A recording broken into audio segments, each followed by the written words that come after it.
હવે મૂળ વાત ઉપર સમયને આધીન પહેલાના સમયમાં બાળ બધી જ્ઞાતિમાં બધી કાસ્ટમાં બાળ વિવાહ થાય અને એ સમય નાભીએ ચાંદલો કરવામાં આવતો અથવા તો વડીલો જીભાન દઈ દે કે ભાઈ મારી દીકરીને તમારા દીકરા હારે ફાઇનલ એટલે નક્કી થઈ જતું.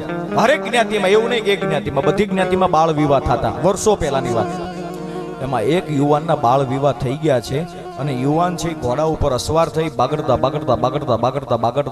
ઘોડાની પડગલિયું રમાડતો એક ગામમાં હાલ્યો આવે છે.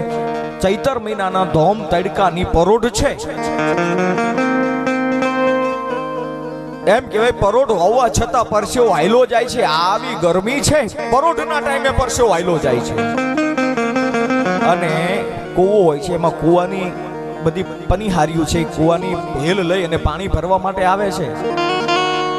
પાણી ભરવા માટે આવે છે એમાં આ યુવાને એક દીકરી પાણી ભરે છે, ખીચે છે પાણી. એને એટલું કીધું બેન મને પાણી પાસો. બેન શબ્દ વાપરો યાર કે બેનબા મને પાણી પાસો. અને ઓલી હામું જોઈને એટલું કીધું કેવા છો તમે? હિન્દુ છો? હિન્દુ નહીં, જ્ઞાતિએ કહો છો હું રાજપૂત છું. રાજપૂત છો? હા, તારી આંખના મરોડ ઉપર લાગે છે તું રાજપૂત છું. તને પાણી પાવ એમાં ના નથી, પણ મારા પાલવના છેડાને અડતો તને રામની દુહાઈ છે. મારા પાલવના છેડાને અડતો તને રામની દુહાઈ છે. ત્યારે રાજપૂતે યુવાને હિન્દુના દીકરાએ જવાબ આપ્યો, અરે મેં તને મારી બેન કહી દીધી, હવે તારા પાલવના છેડાની વાત તો પડખે રહી, પણ તારી પાણીની હેલને અડું તોય મને રામની દુહાઈ છે. તું તો મારી માની જણી બેન બરોબર છે, મારે તારા સ્પર્શ ન કરાય. ટૂંકમાં રાજપૂત પાણી પીવે છે, બેને હેલ ઊંચી કરીને પાણી પીવે છે રાજપૂત. એ દીકરો પાણી પીવે છે અને પાણી પી લીધું. દીકરી એના રસ્તે વહી ગઈ. રાજપૂત છે પાછો ઘોડા ઉપર અસવાર થઈને બગડતા કરતો જે ડેલીએ જવું છે ડેલીએ વહી ગયો. ઘોડા હર છે, ઘોડા વહી ગયા. ઘોડા હર એમ કે ઘોડાને નવરાવી લીધા. રાજપૂત બરોબર યુવાન છે, જે દીકરીએ પાણી પાયું એના જ ઘરે જાય છે. અને ઢોલીએ બરોબર બેઠા છે.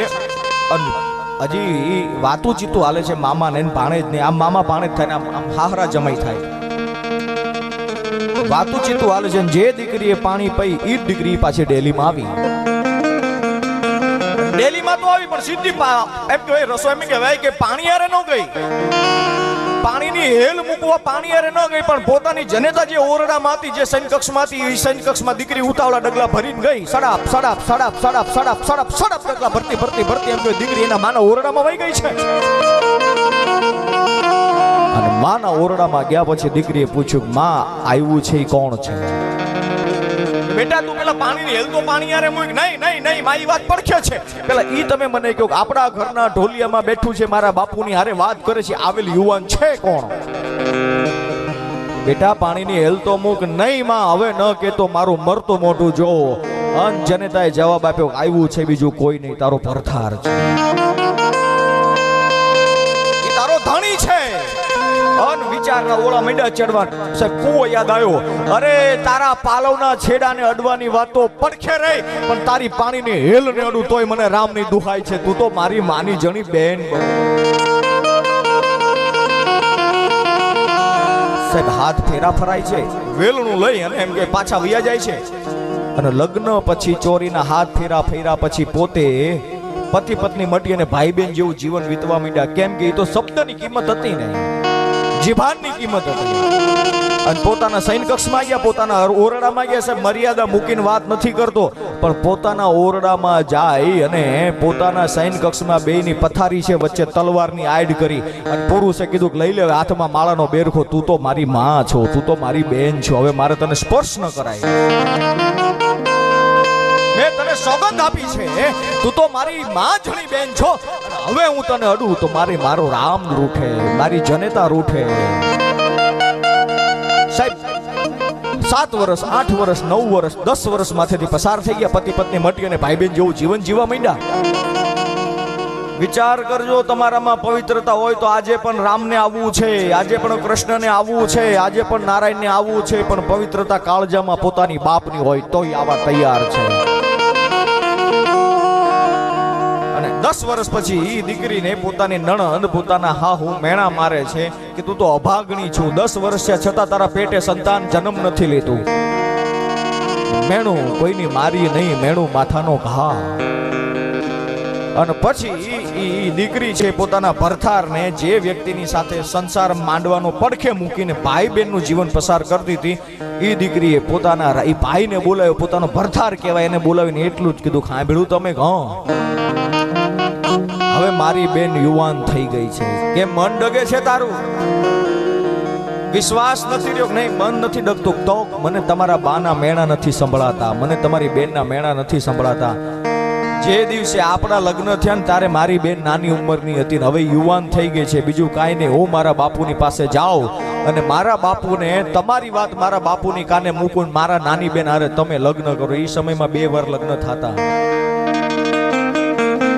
ટૂંકમાં રાજપૂત માને છે, વાત ઘણી મોટી છે પણ સમયને આધીન રાજપૂત ટૂંકમાં માને છે. દીકરી છે પોતાના બાપને આંગણે જાય છે, 2-4 દી 5 દી રોકાય છે, પછી પોતાના બાપના કાને શબ્દ રૂપી ફૂંક છોડે છે, બાપુ જય માતાજીની. હા બેટા બોલ, શું વાત છે?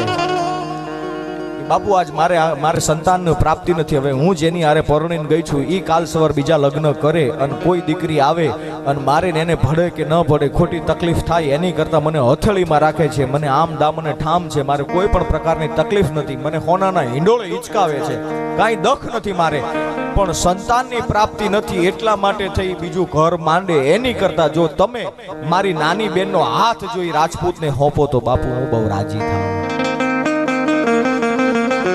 ટૂંકમાં એનો બાપ માને છે, કાંઈ વાંધો નહીં બેટા, તું રાજી છું, તું જે કે હું કરવા તૈયાર છું.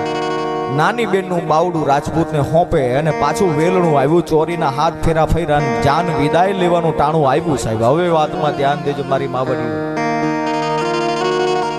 જાન વિદાયનું ટાણું થયું, આમ મામા ભાણે થાય, હાહરો જમાઈ થાય. જાન વિદાયના ટાઈમે હાહરા એ જમાઈના ખંભે એટલે એ મામા એ ભાણાના ખંભે હાથ મૂકીને એટલું જ કીધું, ભાણુબા એક વાત કેવી છે.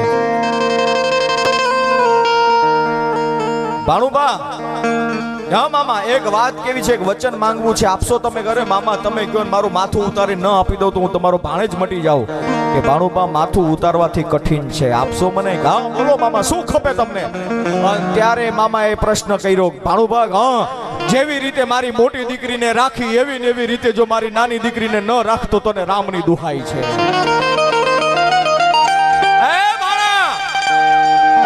જેવી રીતે મારી મોટી દીકરીને તે હાચવી છે, રાખી છે, એવી ને એવી રીતે જો મારી નાની દીકરીને ન રાખતો તો ને રામની દુહાઈ છે. શું બોલો છો મામા? હવે 2 તો હતા, હવે 3 થયા ભાઈ બેન યાર. પાછું વેલણું આંગણે આવે છે, ઓરડે જાય છે, 2 બાજુ આઈડ કરે છે, વચ્ચે રાજપૂત હૂતો છે, 2 બાજુ બેનું હૂતી છે, તલવારની આઈડ કરી દીધી, 2 બાજુ એક તલવાર રાખી દીધી, કહી દીધું હવે લઈ લે હાથમાં માળાનો બેરખો, હર હર મુરલીધર, હર હર મુરલીધર, હર હર મુરલીધર, હર હર મુરલીધર. એવી રીતે આયા 2 તો હતા, હવે 3 થયા, 2 બેનું ને એક રાજપૂત, અને 2 બાજુ તલવારની આઈડ મૂકી દીધી. તલવારની આઈડ મૂકીને એટલું જ મનોમન વિચાર્યું હવે હાથમાં 3 માળાનો બેરખો લઈ લે. એમાં નારાયણ પોતે જેમ બિલખાના પાદરમાં આવ્યો એમ સાધુનું રૂપ ધારણ કરીને આવ્યા છે. સાધુનું રૂપ ધારણ કરીને ફળિયામાં પગ મૂકે છે, ભિક્ષામ દહી. ટૂંકમાં એ સાધુને રૂપ ધારણ કરીને આવે છે, 3 બેઠા છે ને એટલું બધું ભિક્ષામ દહી, મારે તમારે આંગણે ભોજન કરવું છે, કાંઈ વાંધો નહીં આવી જાઓ. ભોજન તૈયાર કરીને આપે છે ને એટલું જ કીધું તમારે સંતાનમાં શું છે? કાંઈ છે નહીં, કેમ કે ભાઈ બહેન જેવું જીવન જીવતા હતા. અને પછી કીધું તમારે પતિ પત્ની વચ્ચે પ્રેમ નથી, પ્રેમ ન હોય તો જ સંતાનની પ્રાપ્તિ ન હોય. હવે હું વાંજિયાના ઘરનું ખાતો નથી. અને આવો શબ્દ કીધો કે નહીં બાપુ ઘડીક તમે બેહો, અમે આવી છીએ. 3 વારા ફરતી અંદર ઓરડામાં ગયા અને 3 પોતાના દેહનો ત્યાગ કર્યો. એ સમયમાં વર્ષો પહેલા 3 જે બેને સાડી પહેરી હતી બીજી એક સાડી કાઢી અને સાહેબ ઉપર લગાવીને વારા ફરતી 3 પોતાનો દેહનો ત્યાગ કર્યો. 3 ગળો ફાંવ ખાઈ જાય છે, 3 રામને પ્યારા થઈ જાય છે. અને એવું ઓરડામાં સાધુ જાય છે, હાથમાં અંજળી લીધી અને 3 ઉપર છાંટે છે અને 3ને સજીવન કરે છે. અને પછી સાધુએ કીધું તમારી જે પ્રતિજ્ઞા હતી ગયા જન્મની હતી, તમે ગુજરી ગયા હતા, તમારો બીજો જન્મ છે, હવે તમે સંસાર માંડો, હવે તમે સંસાર માંડી શકો છો.